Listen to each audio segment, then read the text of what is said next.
Hello दोस्तों, स्वागत है आपका आपके अपने YouTube channel create wealth with Atul में।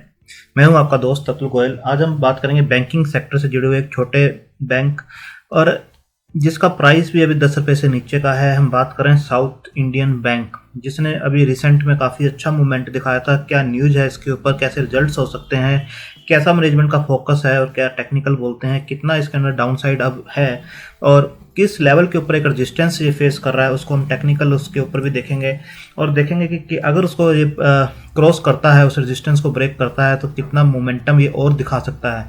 हमने पहले भी इसके ऊपर वीडियोज बनाए थे जब इसका लेवल ऑलमोस्ट 8 के आसपास था और अगेन इसने एक मोमेंटम दिखाया था, रिजल्ट्स वीक आए थे, उसके बाद अगेन ये 8 रुपये की रेंज के अंदर गया था। तब भी हमने कहा था ये अगेन 10 को क्रॉस करते हुए नजर आएगा। तो 8 रुपये से 10 रुपये का भी आप देख सकते हैं, तो 25% के आसपास के रिटर्न्स ये देते हुए नजर आ रहा है। तो इसके बाद अगर देखें तो प्राइस जो अभी है, प्रीवियस क्लोज 9 रुपये 55 पैसे का था, अभी 9 रुपये 90 पैसे के आसपास ये काम कर रहा है 3.66% की तेजी के साथ। ओपन हुआ था 9 रुपये 70 पैसे पे, आज 10 रुपये 25 पैसे का हाई बनाया है और लो जो है 9 रुपये 65 पैसे का है और 9 रुपये 85 पैसे 90 पैसे के आसपास अभी भी ये काम कर रहा है।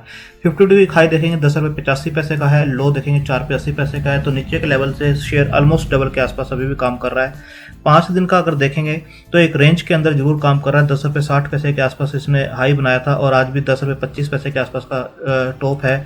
तो आप देख सकते हैं एक रेंज के अंदर है। 8 रुपये 35 पैसे अगर एक महीने पहले देखें तो 8 रुपये 5 पैसे का इसने लो बनाया और यहाँ पर देख सकते हैं 10 रुपये 50 पैसे के आसपास का हाई भी बनाया है। तो इस टाइप से एक रेंज के अंदर जरूर काम कर रहा है, बट एक रेजिस्टेंस फेस कर रहा है। उस रेजिस्टेंस की हम जरूर बात करेंगे।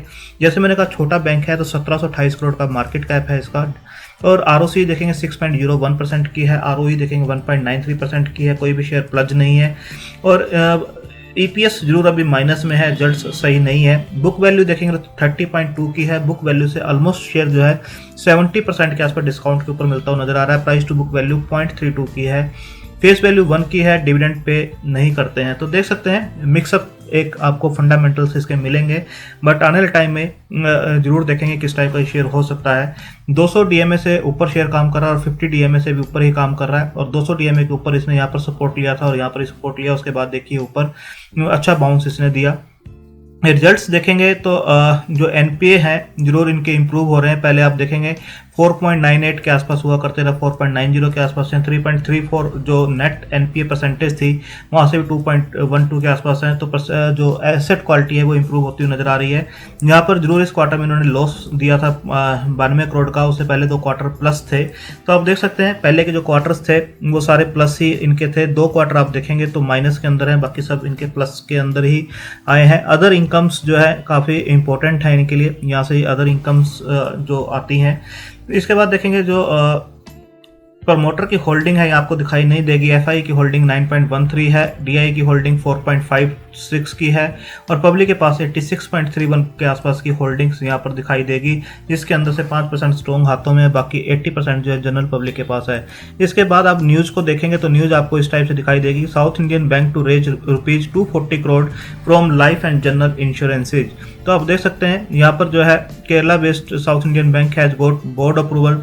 तो 240 करोड़ के लिए बोर्ड की अप्रूवल मिली है from HDFC life, Kotak Mahindra, SBI life and ICICI Lombard on a preferential basis. Bank is also planning to raise another 510 crore to support its Vision 2024 and which will focus on 3 Cs।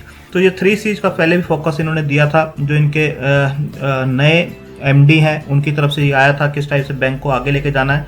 तो आप देख सकते हैं The bank CEO Murali Ramakrishnan, who took over in October 2020, said the loss was largely due to the 4 extraordinary events। तो इन 4 events की वजह से ये क्वार्टर के अंदर -92 के आसपास का जो लॉस आया था वो उसका जिक्र कर रहे हैं किस वजह से लॉस आया था। और इनका कहना है for me performance over the long run is important, not just for 1 or 2 quarters. तो who expect the bank to turn around during the first quarter of 2022।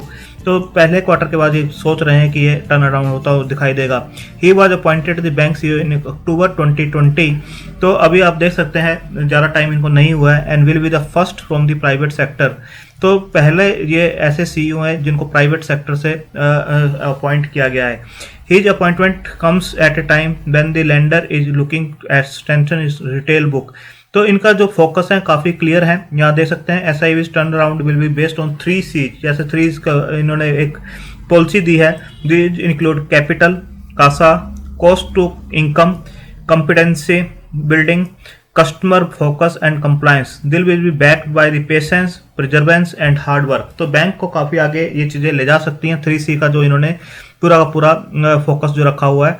और lender focus is on improving the guarantee on the loan book, and the bank has been consistently increasing the mix retail, agri, MSME loans. It is targeting a जो है 72,000 करोड़ के आसपास के जो retail book है 2024 तक का इनका टारगेट है। और इसके बाद आप देख सकते हैं जो कॉर्पोरेट बुक है, ये तो रिटेल बुक की हमने बात की थी, जो कॉर्पोरेट बुक है उसको ये नीचे ला रहे हैं। 15% के आसपास इनका टारगेट है, 24% के आसपास अभी चल रही है। और as the bank is planning to focus on RAM, retail, agriculture and SMSME।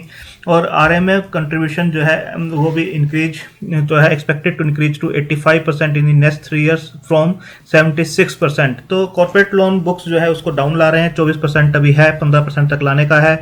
और इसके बाद अगर देखेंगे 2020 से 2024 के बीच में जो टारगेट्स हैं, वो जो लोन बुक है 1 ट्रिलियन तक, 1 लाख करोड़ तक ले जाने का है, जो कि अभी 63,000 करोड़ के आसपास की है। कासा मिक्स जो है 35% का है, जो कि अभी 28% के आसपास है। PCR देखेंगे तो 35% का है, जो कि अभी अराउंड 72% है, इंक्लूडिंग राइट ऑफ जो है उसको मिलाकर। तो काफ़ी अच्छे इनके जो टारगेट्स हैं। इसके बाद देख सकते हैं in the medium term lender expect to see a marginal increase in GNPA by 2024। तो अगर इसके ऊपर ये काम करते हैं, बिल्कुल ये बैंक को आगे ले जा सकते हैं। और फोकस बिल्कुल क्लियर है कि लॉन्ग टर्म में इनको बैंक को अच्छा बनाना है और एक अच्छी ग्रोथ देनी है, नियर टर्म में या 1-2 क्वार्टर्स के लिए नहीं। और जो टारगेट्स रखे गए हैं 3 C's के, ये काफ़ी अच्छे हैं इनके, जिसमें capital, CASA, cost to income, competency building, customer focus and compliance. और इसके लिए इन्होंने बताया है पेशेंस और परसेवरेंस और हार्ड वर्क सब कुछ चाहिए होगा। इसके बाद अगर देख सकते हैं South Indian bank earmarks 750 crore to take care of requirements in FY 2022। इनका कहना है कि we are looking at raising 750 by taking care of requirements for the coming year starting April. उसके लिए 750 करोड़ रुपया इनको चाहिए होगा और वो उसके लिए साइड ईयर मार्क कर रहे हैं। We are looking at reorganise the asset plans of the bank by growing retail, SMSME और SME and agri business so that the tent which I am talking about 750 crore hopefully will surface the requirement for the next full year। तो आप देख सकते हैं काफ़ी अच्छी planning के साथ ये आगे बढ़ रहे हैं। अभी छोटा बैंक है, आगे अच्छा ग्रो कर सकता है, एक अच्छे प्राइस पे मिल रहा है। अगर टेक्निकली देखें, ये तो थे फंडामेंटल्स बात, किस टाइप का उसका मार्केट कैप है, कैसे रिजल्ट्स हैं, कैसा फोकस है, किस टाइप से ये फंड रेज कर रहे हैं और कैसे फंड आगे ये मैनेज करके चलेंगे, और कंपनी के CEO का क्या कहना है, किस टाइप के इनके आगे के प्लान्स हैं, फोकस है, उस सब के ऊपर बात की। अगर टेक्निकल आप देखेंगे, जो मूविंग एवरेज को जानते हैं, तो 14 मूविंग एवरेज अभी बाय की ओर इंडिकेट कर रही है और एक न्यूट्रल की तरफ इंडिकेट कर रही है, यानी स्ट्रॉन्ग बाय इसके अंदर करके चलना चाहिए। और 0 सेल है, आप यहां पर देख सकते हैं। और oscillators no neutral, 2 by 0 sell. तो ऑसिलेटर भी देखेंगे कोई भी सेल की तरफ इंडिकेट नहीं कर रहा है, मूविंग एवरेज कोई भी सेल की तरफ इंडिकेट नहीं कर रहा है। अगर इन 26 को हम मिला लें और एक समरी बनाएं, तो आप देखेंगे कि बाय की तरफ इंडिकेट किया जा रहा है, 10 न्यूट्रल है, 0 सेल और 16 बाय की तरफ इंडिकेट कर रहे हैं कि इसको बाय करके चलना चाहिए। मूविंग एवरेज स्ट्रॉन्ग बाय की तरफ इंडिकेट कर रही है, कोई भी डिप इसके अंदर मिलता है तो इसको बाय करके चलना चाहिए। इसके बाद अगर देखें डेली चार्ट के ऊपर एक यहाँ से इसने जो स्टॉक है एक अच्छा रनअप इसने दिया था। यहाँ से जो एक बेस इसने बनाया, आप देख सकते हैं 8 रुपये का 15 फरवरी को हमने यहाँ पर भी वीडियो बनाई थी और बताया था कि ये स्टॉक जो है 10 को क्रॉस करता हुआ नजर आएगा। और उसके बाद एक अच्छा रनअप इसके अंदर आया है, 10 रुपये 85 पैसे को इसने टच किया, बट क्लोजिंग उसके ऊपर नहीं दे पाया है, जो कि इसका रजिस्टेंस है 10 रुपये 70 पैसे, 10 रुपये 75 पैसे के आसपास का। अगर आप वीकली चार्ट के ऊपर देखेंगे तो इस टाइप से स्टॉक जो है आपको नजर आएगा। यहाँ पर स्टॉक ने 10 रुपये 65 पैसे को टच किया था 7 दिसंबर को। अगेन जो है यहाँ पर आप देख सकते हैं 10 रुपये 15 पैसे तक स्टॉक गया था, बट इसको क्रॉस नहीं कर पाया। तो 10 रुपये 70 पैसे के ऊपर अगर ये क्लोजिंग देता है 65 पैसे और 70 पैसे के ऊपर, तो ये स्टॉक जो है एक अच्छा मोमेंटम पकड़ सकता है, जो इसे 14 रुपये के रेंज के अंदर, 13.5 से 14 रुपये की रेंज के अंदर भी ले जाता हुआ नजर आ सकता है। तो 10 रुपये 65 पैसे, 10 रुपये 70 पैसे के आसपास आपको बिल्कुल इसके अंदर नजर रखनी चाहिए, क्योंकि ये पहले भी यहाँ पर रेजिस्टेंस फेस कर चुका है। और अगर इसको ये ब्रेक करता है तो आपको ये स्टॉक जो है इजीली आपको 13.5-14 रुपए के लेवल तक इजीली मोमेंटम दिखा सकता है। तो छोटा बैंक है, ग्रोइंग बैंक है, कोई भी डिप इसके अंदर मिलता है 9 रुपए के आसपास या उससे भी नीचे, कोई बैंकिंग सेक्टर के अंदर कोई करेक्शन होती है या इस बैंक से रिलेटेड कोई नेगेटिव न्यूज आती है, करेक्शन होती है, तो बिल्कुल आपको इसे डाउन पे अकोमुलेट करना है और 10 रुपये 65 पैसे 70 पैसे के ऊपर आपको नज़र रखनी है। अगर इसको ये क्रॉस करता है तो एक अच्छा मोमेंटम ये यहाँ से दे सकता है। आप अगर डेली चार्ट के ऊपर भी देखें तो इस टाइप से ये लाइंस आपको जो है नज़र आएंगी जो मैंने ड्रॉ की हैं। और यहाँ पर आप देखेंगे इस लेवल के आसपास ही पहले भी ये स्टॉक जो था यहाँ पर टच किया था और यहाँ से ही करेक्ट होना स्टार्ट हुआ था। अगेन इस लेवल के आसपास ही ये गया, बट इसको जो है होल्ड नहीं कर पाया। नेक्स्ट डे भी आप देखेंगे 10 रुपये 75 पैसे का हाई बनाया, तो 10 रुपये 25 पैसे की क्लोजिंग दी, यहाँ पर 10.50 की क्लोजिंग थी, यहाँ 25 की क्लोजिंग थी। उसके बाद नीचे आता हुआ 9 रुपये 50 पैसे को टच किया है इसने, आज भी 9 रुपये 50 पैसे तक गया है। अगर कोई भी डिप इसके अंदर मिलता है तो आपको अकोमुलेट करना चाहिए और अगर इसके ऊपर क्लोजिंग देता है तो एक अच्छा मोमेंटम ये पकड़ सकता है। तो आप अपने फाइनेंशियल एडवाइजर से डिस्कस करके अपनी होल्डिंग कैपेसिटी और रिस्क टेकिंग कैपेसिटी के हिसाब से इसे कंसिडर कर सकते हैं। आने वाले टाइम में अच्छे ग्रोथ ये बैंक दिखा सकता है। थैंक यू, धन्यवाद।